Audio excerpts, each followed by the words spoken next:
This is also a time of change for my family.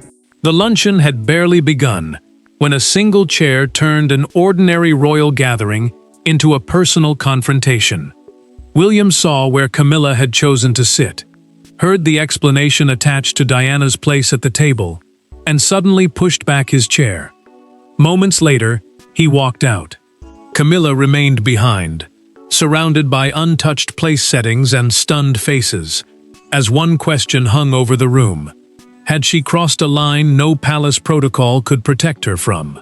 Before we go deeper into what this really means for the royal family, make sure to subscribe so you don't miss a single update. William froze before anyone understood why. The private luncheon had been carefully arranged, bringing Charles, Catherine, Anne, and Camilla together, around a table where every position carried family meaning. The chair beside Camilla was not ordinary furniture. Within the family, it had long been linked to Diana through family memories. A ceremonial dining chair, in simple terms, is a formal seat preserved for important royal occasions, carrying meaning beyond practical use.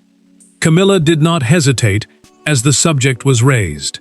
She said the chair should now be treated as hers because she was queen, and that the household could not keep preserving every symbol as though the past still outranked the present. William's expression changed instantly. Grief hardened into anger. To him, this was not a question of rank. It felt like an attempt to absorb his mother's memory into someone else's position. William gripped the back of his chair and looked at her. Some things do not become yours simply because time has passed. Then he pushed the seat away and walked out. Catherine lowered her eyes as he left, while Charles remained seated, caught between his wife and his son. Anne watched the king closely, because his silence was becoming as important as the confrontation itself. Camilla tried to hold her composure, but the humiliation was impossible to hide. Earlier that morning, she had specifically asked for Diana's old chair to be moved to her place, believing her status gave her the right to reshape symbols tied to the former princess. A senior courtier removed William's unused place card after his departure, and still Charles offered no defense of her claim. Camilla remained alone at the table, as the tension settled over the room. Elsewhere, William was telling Catherine that this had never truly been about furniture. The argument had been building for months, buried beneath family loyalty, old grief, and royal restraint. But to understand why one chair could make the future king abandon a royal luncheon, the wounds carried by the people around that table have to be understood first. For Camilla, the chair represented recognition. For William, it represented memory. And for Charles, trapped between his wife and his eldest son, it represented the one royal conflict he had spent years trying to outrun. The luncheon exposed three completely different emotional truths at once. A woman determined to be accepted, a son unwilling to surrender his mother's place, and a king discovering that reconciliation could not simply be commanded. William moved quickly away from the dining room, but the anger did not follow him in the same form. By the time Catherine caught up with him, something harder had begun to crack. He told her he could accept titles changing, ceremonies changing, even the way history was retold in public. What he could not accept was the quiet removal of Diana from the family itself. To him, the chair mattered because it carried memory. He had lost his mother before he was old enough to defend her place, and preserving those few remaining symbols now felt deeply personal. Catherine listened without interrupting, then finally admitted something that made his expression change again. Camilla had mentioned the chair before. Not once, several times. She had raised the question casually in earlier conversations, asking why an object tied to the past should remain outside the Queen's use forever. Catherine had dismissed the remarks as frustration, but now they felt different. William looked at her and asked, "Who told her she could have it?" The question landed with more force than anything he had said since leaving the table. Camilla, meanwhile, remained seated beside Charles. She had spent years believing that becoming queen meant she would finally stop occupying a secondary emotional position inside the royal family. That title carried ceremonial authority, meaning the formal rank and duties attached to the monarch's wife. But rank could not force acceptance inside a family still shaped by Diana's memory. She watched the king closely, waiting for him to defend her claim. Camilla finally asked, "Are you going after him?" Charles folded his napkin slowly and kept his eyes lowered. Not yet. The answer wounded her more deeply than William's departure. His hesitation told her that he understood his son's anger. Anne understood it too. Weeks earlier, she had warned Camilla not to press symbolic claims connected with Diana, reminding her that royal position and family memory were not the same thing. The queen consort had refused to accept that distinction. William now knew the luncheon had not been spontaneous. Catherine's admission had changed everything. Because the explosion had not begun that afternoon, it had begun weeks earlier, when one private conversation turned an old family symbol into a test of royal authority. Weeks before William walked away from the luncheon, the royal family had already crossed the point of no return. It happened quietly, after a smaller dinner, when Camilla stopped beside the chair later placed at the center of the dispute. What she said next sounded almost casual. But Anne heard it. Catherine remembered it. And when William eventually learned what had happened, that one private sentence became the spark that would ignite everything. Camilla had become increasingly determined to reshape the spaces around her. The disputed chair had remained within a private royal dining collection for years, but inside the family, it carried a deeper meaning because of photographs, gatherings, and memories linked to Diana. For William, those objects were fragments of a life that could never be restored. For Camilla, however, leaving them untouched began to feel like allowing the past to dictate the present. 3 weeks before the luncheon, that tension finally surfaced. Camilla stopped beside the chair after a private dinner at Windsor and placed one hand against its back. She looked toward Anne and said it should be moved permanently to the Queen's position because the household must recognize who occupies that place now. The Queen's position, in this context, meant the formal place assigned to the monarch's wife during important family and ceremonial meals. Camilla saw the change as recognition. Anne heard something very different. Anne did not raise her voice.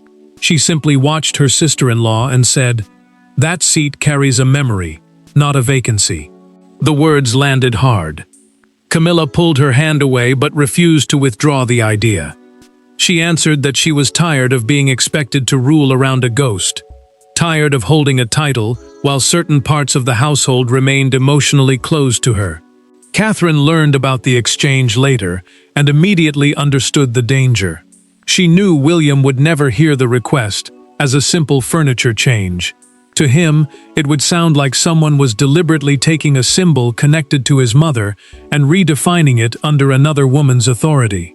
Her concern deepened when a household aide recorded Camilla's request in an internal luncheon preparation note, a written instruction used by staff to organize seating and ceremonial details. Charles knew about the request too, but he never clearly approved or rejected it. That silence created the space Camilla needed to believe she had permission. William eventually saw the preparation note before the luncheon, and the truth became impossible to ignore. The chair had not been moved by accident. William entered that meal already carrying the knowledge. His eventual walkout was not sudden rage. It was the end of a confrontation he had been trying to contain. So when he finally faced Camilla across that table, neither of them was arguing about where someone should sit. They were fighting over who had the right to define Diana's place in royal history. William had already left the luncheon when something stopped him. Instead of disappearing into another wing of the palace, he turned around. Minutes later, he walked back through the same doorway, not to sit down, but to confront Camilla directly. Charles rose. Catherine remained frozen. And for the first time, the argument that had been whispered through corridors and hidden behind etiquette was spoken openly between the two people carrying its deepest scars. William refused to let his departure look like weakness. He had spent too long protecting Diana's memory quietly, too long watching other people reduce the issue to protocol, seating, and ceremony. Now he wanted Camilla to hear the truth from him before anyone softened what had happened. The future king confronting the sitting queen inside a private family gathering carried enormous weight because it placed personal grief directly against present royal rank. This was no longer a disagreement staff could tidy away. William stepped toward the table and kept his voice controlled. He told Camilla he had never asked her to apologize for being part of his father's life. He had never demanded that she disappear. But he would not accept Diana's memory being absorbed into someone else's title simply because the monarchy had moved forward. His anger was not about denying Camilla a place. It was about refusing to let his mother's place be rewritten. Camilla finally lost some of her restraint. She told him she had spent years walking into rooms where Diana's absence felt more powerful than her own presence. She said she was tired of carrying the crown while being treated as though some parts of the family could never truly belong to her. Charles watched the exchange tighten, knowing both of them were speaking from wounds that rank alone could not settle. William then reached for the luncheon preparation note. He placed it beside Camilla's untouched plate and said, "You asked for it, so this was never an accident." She did not answer him. She turned immediately toward Charles. Charles knew the moment had arrived. He admitted that he had seen the request and failed to stop it. His confession changed the room instantly. William's anger shifted toward his father, while Camilla stared at the king with disbelief. His silence had allowed her to believe she had approval. Anne finally intervened before the confrontation went further. She told them that the argument could not be solved by emotion alone anymore. Someone had to decide what authority actually applied. And once the truth was lying openly on the table, the next battle was no longer about memory. It was about who inside the monarchy actually had the power to decide what happened next. The loudest person in the room was no longer the most powerful. As William and Camilla faced one another, Anne did something more consequential than raising her voice. She began asking who had authorized the change. That simple question transformed a family argument into a question of royal control. Charles was the king, Camilla was the queen, and William was the heir. But suddenly Anne was the person everyone waited to hear. Anne kept her tone calm, which made the moment even heavier. She understood that private royal household decisions rarely came from one person alone. Tradition, senior family influence, household staff, and old precedent all shaped what happened behind closed doors. Precedent, in simple terms, meant the way earlier royal decisions were used to guide new ones. The chair was small, compared with a crown, but its meaning had become impossible to ignore. Charles felt the room slipping away from him. His sister was asking the questions he should have asked before the luncheon ever began, and he knew it. If he defended Camilla too strongly, William would hear it as another betrayal of Diana's memory. If he sided openly with his son, his wife would feel publicly accepted, but privately overruled. The monarch finally understood that silence had not protected anyone. It had only delayed the collision. Camilla watched Anne take control of the discussion and felt something colder than anger. She had spent years believing her crown meant full acceptance, yet this moment suggested limits still existed around her authority. To her, the family seemed willing to celebrate her position in public while quietly drawing boundaries around what she could claim in private. Anne then made the line clear.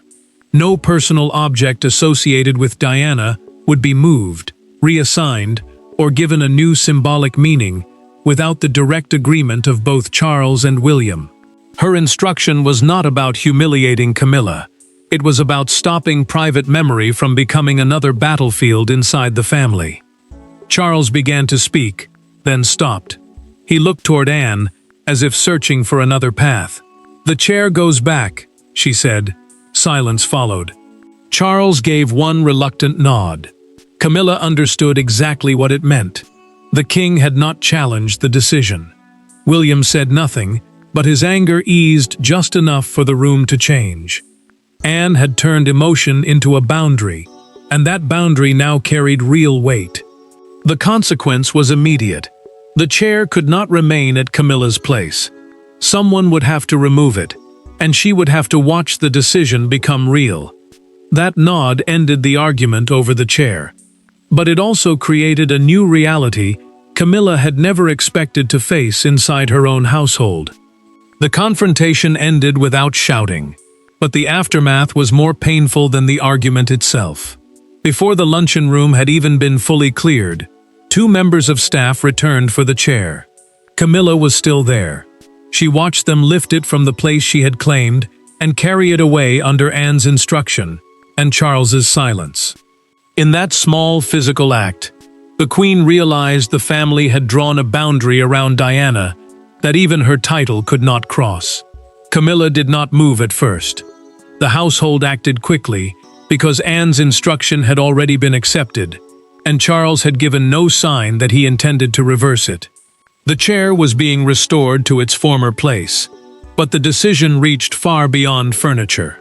From that moment forward, anything closely associated with Diana would require direct consultation before being reassigned or given a new ceremonial meaning. For Camilla, that meant a part of royal tradition was now beyond her control. Camilla gripped the edge of the table as the staff carried the chair away. She asked the remaining aide to leave her alone, then refused to follow Charles when he departed. A few seconds later, she lifted her own place card from the table and turned it face down. The gesture was small, but the humiliation behind it was unmistakable. She had entered the luncheon believing her position had finally removed the old limits around her. Now those limits had been made painfully clear. William heard soon afterward that the chair had been returned. The news did not bring satisfaction. His anger had protected something deeply connected to his mother, but guilt was beginning to replace the adrenaline. He wondered whether he had forced Charles into another impossible choice between his wife and his son. Catherine saw the change in him immediately. She told William that Camilla's mistake did not erase the insecurity behind it. If nobody acknowledged why she had pushed so hard for recognition, the humiliation could turn into something colder and more permanent. The prince understood the warning. Winning the argument could still cost the family far more than he intended.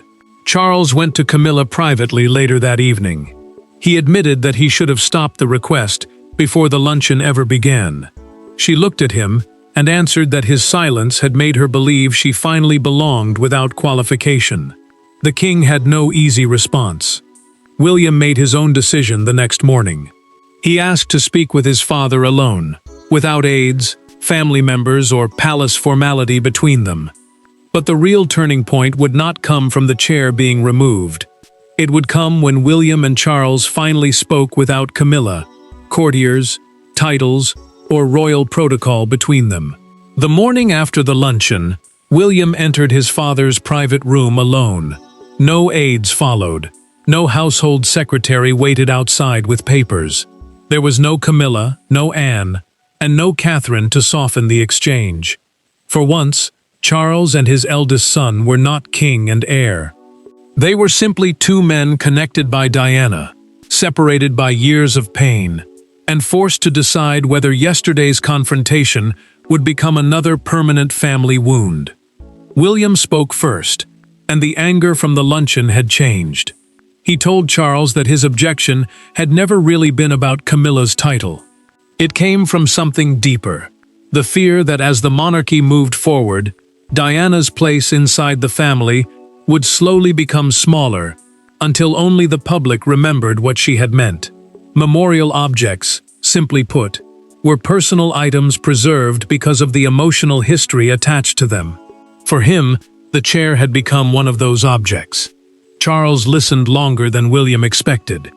He admitted that conversations about Diana had always been difficult because every answer seemed to reopen guilt, grief, and choices he could not change. Time had not settled those wounds. It had only taught the family how to avoid naming them. William leaned forward and told his father that silence was still a choice. By refusing to approve or reject Camilla's request, Charles had created the very confrontation he wanted to avoid. He had allowed his wife to believe the chair was available, then left his son to become the person who drew the boundary. Charles removed his glasses and placed them carefully on the desk. "I should have answered before you ever had to walk out." William did not respond immediately. The king continued, admitting he had failed both sides. He had given Camilla false confidence through silence, and he had forced his eldest son to defend Diana's memory alone. William finally nodded. Charles then made the decision the family had avoided for years. Personal items strongly linked to Diana would remain protected as memorial pieces, and would not be absorbed into Camilla's ceremonial identity. The decision was not meant to diminish the queen consort. It was meant to stop memory and rank from colliding again. William accepted the boundary, but he offered something in return. He would speak privately with Camilla. He would not apologize for protecting his mother's place, but he would acknowledge the humiliation she had experienced at the table. For the first time since the luncheon, father and son had found common ground. Then the palace received the call. Details of the confrontation had leaked beyond the family. Just as Charles and William finally began repairing the damage, Britain woke up to the image of an empty royal chair. By sunrise, what had happened behind closed doors no longer belonged to the royal family. The image dominating breakfast tables was brutally simple: an empty chair beneath a headline about Diana, Camilla, and William's walkout. Broadcasters called it a fight over memory. Crowds began gathering near palace gates, and suddenly, a private dispute about one seat became a national referendum on whether royal titles could ever replace the emotional place Diana still occupied in the public imagination. Camilla saw the front page before breakfast was over. The Daily Chronicle had placed an empty formal dining chair across its cover, beneath the headline, "Diana's Place, William Walks Out." She read only a few lines before folding the newspaper closed. The story had spread so quickly because it reduced years of royal tension into one symbol anyone could understand. A chair was empty. William had left. Diana's name was at the center of it. Every comparison Camilla had spent years trying to escape had returned at once. Camilla pushed the paper away and quietly told an aide, "No statements from me." Palace communications staff were already considering a short response, describing the luncheon as a private family matter. Charles rejected it. A communications statement, simply put, is the official wording used by the palace to shape public understanding of an event. The king knew that denying the emotional truth would only make the family look colder and more defensive. William reacted differently. Messages praising him as the son who had defended Diana were spreading quickly, but he felt no victory in them. He told Catherine that he had never wanted Camilla humiliated in public. He had wanted one private boundary respected. The prince understood that once grief became public symbolism, people would choose heroes and villains, even when the real family pain was far more complicated. Outside Buckingham Palace, the story became physical. Visitors began leaving white roses beneath the gates, turning the disputed chair into a public memorial gesture. One broadcaster described the confrontation as a family finally admitting that memory has its own hierarchy. The phrase caught on because it expressed what many people already felt. Royal rank could determine position, but it could not command affection. Charles made one final choice that morning. The palace would not challenge the central account that William had walked out over Camilla's claim to Diana's chair. He would not rewrite the confrontation to protect his wife from embarrassment. Camilla understood what that silence meant. William understood too. The public had already chosen what the chair symbolized. But the story could not truly end until he followed through on his promise and faced Camilla privately. Without headlines, advisors, or an audience between them. There was no grand apology, no dramatic embrace, and no attempt to pretend the luncheon had never happened. Instead, William and Camilla met alone and did something far harder. They accepted a truth neither could change. Diana's place in the family could not be inherited. Camilla's present role could not be erased. And if the monarchy was going to survive its own history, memory and authority would have to exist side by side, without one being used to destroy the other. William kept his promise to Charles and met Camilla privately after the public storm had begun to settle. The disputed chair had already been returned to its memorial place, and there was no question now that it would stay there. Charles had also established a clear household boundary. Personal objects strongly linked to Diana would remain protected, while Camilla's ceremonial authority would be represented through symbols created for her own role. Ceremonial authority, simply put, meant the formal duties, position, and public recognition attached to her place beside the king. William chose his words carefully. He told Camilla that walking out had never been about humiliating her. He did not apologize for rejecting the claim, because some boundaries existed for reasons titles could not erase. Grief did not follow royal rank. Memory did not obey succession. He had reacted as a son before he reacted as an heir. Camilla listened without interrupting. Then she admitted that the chair had come to represent something much larger in her mind. She was exhausted by feeling that every step forward required permission from a woman who was no longer alive. But she also understood now that claiming something tied so closely to Diana had only strengthened the very comparison she had spent years trying to escape. Camilla made the decision herself. She told William she would make no future claim to personal objects connected with his mother. She would build her own place in royal history, rather than try to occupy a space that had never belonged to her. William accepted the gesture.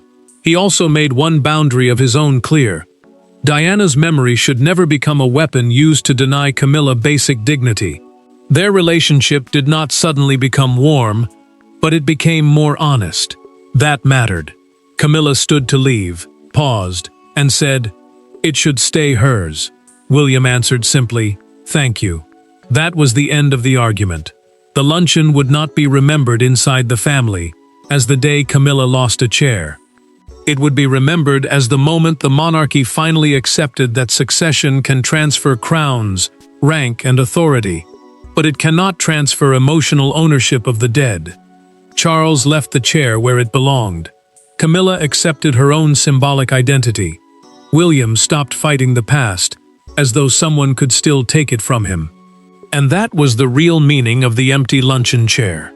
Diana could remain part of their history without controlling their future, and Camilla could occupy the present without claiming what had never truly been hers.